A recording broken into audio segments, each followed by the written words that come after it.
देखो भाई, अगर आपको खरीदनी है एक बेस्ट स्पोर्ट बाइक तो ये BMW G310 RR आपकी हो सकती है। फुली फेयरिंग मशीन है। तो आज इसके बारे में एक फाइनेंस डिटेल के बारे में बात करेंगे कि आपको डाउन पेमेंट कितना देना पड़ेगा, आरओआई कितनी चार्ज होगी, ईएमआई कितनी आएगी और ईएमआई 5 साल के लिए हो जाती है। BMW आपको 5 साल के लिए फाइनेंस कर देता है। आज की इस वीडियो में कोई रिव्यू नहीं करूंगा। अगर रिव्यू देखना है आपको तो यार यहाँ पे देखो, ये फोटोज दिख रही है थंबनेल। आप चैनल पे जाओ और इस थंबनेल पे आप क्लिक करके इसका डिटेल जो वीडियो है रिव्यू वाली वो आप देख सकते हो। तो चलिए पहले बात कर लेते हैं डॉक्यूमेंट की, कि डॉक्यूमेंट कौन कौन से लगेंगे। तो भाई आप अगर कोई भी बाइक परचेज करना चाहते हो तो आज के डेट में सिर्फ आपका आधार कार्ड लगता है, पैन कार्ड लगता है, बैंक की स्टेटमेंट लगती है, 3 महीने की करंट की एंट्री चाहिए होती है जो कोई भी फाइनेंसर आपको फाइनेंस करता है। तो ये 3 डॉक्यूमेंट लगते हैं। इसके अलावा कोई भी डॉक्यूमेंट नेसेसरी डॉक्यूमेंट नहीं है। इन केस कभी कभार आपसे बिजली का बिल मांग लिया जाता है अगर आप रेंटेड पर्सन है, या फिर आपका प्रोफाइल वगैरह चेक करके आपकी सैलरी स्लिप वगैरह मांग ली जाती है।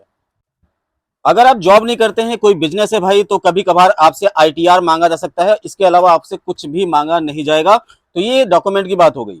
चलिए डाउन पेमेंट की बात कर लेते हैं। तो देखो, अगर आप कोई भी 3 लाख के आसपास की बाइक खरीदते हैं तो आपको जो डाउन पेमेंट देना पड़ता है मिनिमम वाला, वो 50,000 से लेकर 75,000 तक देना पड़ता है। अब इसका जो डाउन पेमेंट आपको देना पड़ेगा मिनिमम 75,000 आपको देना पड़ेगा। आरओआई इसमें आपकी चार्ज हो रही है 10% की, क्योंकि जितना आप डाउन पेमेंट बढ़ाते जाओगे उसी तरीके से आरओआई आपकी कम होती जाती है। और आपकी प्रोफाइल पे भी डिपेंड करता है कि आपकी सिविल कैसी है, आपका पिछला रिकॉर्ड कैसा है, इस पे भी डिपेंड करता है आरओआई के चार्जेस। अगर आपकी प्रोफाइल बहुत अच्छी है, सिविल स्कोर अच्छा है और आपकी पिछला रिकॉर्ड भी अच्छा है तो ये बाइक आपको 8% पे भी मिल जाती है। लेकिन अभी जो मैं आपको स्कीम बताऊंगा उस पे भाई फाइल चार्जेस मैंने नहीं जोड़ा है, वो आपको अलग से बताऊंगा ताकि आपको आसानी से समझ में आ सके।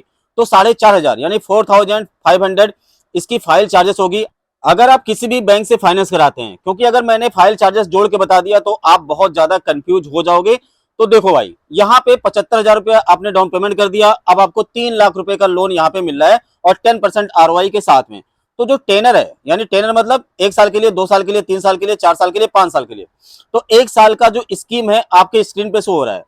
यहाँ पे देखो, 1 साल में आपकी जो ईएमआई आएगी 26,375 रुपए की आएगी और जो टोटल इंटरेस्ट आपका पेड होगा वो 16,497 रुपए होगा। तो भाई ये काफी ज्यादा अफोर्डेबल नहीं है, ये तो बहुत महंगा पड़ जाएगा क्योंकि इतनी ईएमआई लोग भर नहीं पाएंगे। 2 साल के लिए यहाँ पे आपको 13,857 रुपए देना पड़ेगा और टोटल आपको 24 महीनों में जो ईएमआई आएगी, इंटरेस्ट दोगे आप, वो दोगे आप 32,576 रुपए। तो यहाँ भी आपको उतनी ज्यादा अफोर्डेबल ईएमआई नहीं पड़ रही है। अब 3 साल के लिए देख लेते हैं तो यहाँ पे जो आपकी मंथली ईएमआई आएगी 9,694 रुपए की आएगी और टोटल जो 3 साल में इंटरेस्ट आएगा वो आएगा 48,993 रुपए, यानी लगभग 49,000 रुपए। 4 साल के लिए देखो तो यहाँ पे 7,623 रुपए की आपकी 48 किस्तें आएंगी और यहाँ पे आपको जो इंटरेस्ट देना पड़ेगा 65,913 रुपए देना पड़ेगा।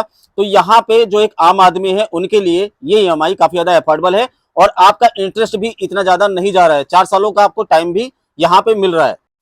अब अगर 5 साल की बात करते हैं तो यहाँ पे आपको ईएमआई आएगी 6,389 रुपए की और टोटल इंटरेस्ट जाएगा 83,333 रुपए। तो यहाँ पे आपको टाइम तो ज्यादा मिल रहा है लेकिन आपका इंटरेस्ट भी बहुत ज्यादा लग रहा है। साथ में एक बात बता दूं कि जितना ज्यादा आप टाइम लेते हो उतना ही ज्यादा आपके लिए कठिनाई होती है। तो अगर अफोर्डेबल ईएमआई देखें तो 4 साल वाला बहुत ही ज्यादा बेहतर है। उसके बाद जो डाउन पेमेंट है मैंने 75,000 रुपए बताया था, तो उसमें 4,500 रुपए यानी 4,500 रुपए आप फाइल चार्जेस जोड़ दो तो 79,500 रुपए आपको डाउन पेमेंट देना पड़ेगा। और ये जो मैंने स्कीम बताई है ये रिड्यूसिंग रेट पे बताई है। जब आप कभी इन फ्यूचर इसे क्लोज करना चाहोगे तो आपका बेनिफिट भी इसमें होगा, आपको इसमें लाभ भी मिलेगा क्योंकि आपकी लगभग 3 से 4 ईएमआई कम भी हो जाती है रिड्यूसिंग रेट पे अगर आप फाइनेंस कोई भी चीजें कराते हो। तो भाई ये रही ईएमआई के ऑप्शन। बाइक खरीदने से पहले मैं आपको एक चीज बता दूं कि इसमें आपको कोई भी सर्विस फ्री नहीं मिलती है और मेंटेनेंस जो चार्जेस होता है अगर आप कभी भी इसकी सर्विस करवाते हो तो लगभग 6,500 रुपए के आसपास इसकी सर्विस आती है और कोई भी सर्विस फ्री नहीं होती है। तो एक चीज आप ध्यान रखना, अगर आप किसी और कंपनी की बाइक लेते हैं तो वहां पे 2 सर्विस 3 सर्विस फ्री होती है लेकिन यहाँ पे आपको सर्विस फ्री नहीं होती है। लेकिन एक बार बता दूं कि इसमें पहली सर्विस तो आपकी हो जाती है लेकिन सेकंड सर्विस 10,000 किलोमीटर पे होती है। तो यहाँ पे आपको लाभ भी मिल जाता है। तो बाकी कैसी लगी आपको ये वीडियो कमेंट सेक्शन में जरूर कमेंट करना। और अगर इसका डिटेल वीडियो देखना है रिव्यू वाली कि इस बाइक में आपको क्या नया अपडेट मिलता है 2024 में, फीचर्स क्या मिलते हैं, प्राइस क्या है, सब कुछ मैं आपको बता दूंगा। क्योंकि भाई इसका ऑन रोड प्राइस तो लगभग 3,75,000 रुपए है अभी के टाइम पे, लेकिन इसमें अपडेट बहुत सारे आ गए हैं, तो उसको आप जरूर देखना। वीडियो देखने के लिए आपका दिल से धन्यवाद। आपका दिन शुभ हो। Thanks for watching.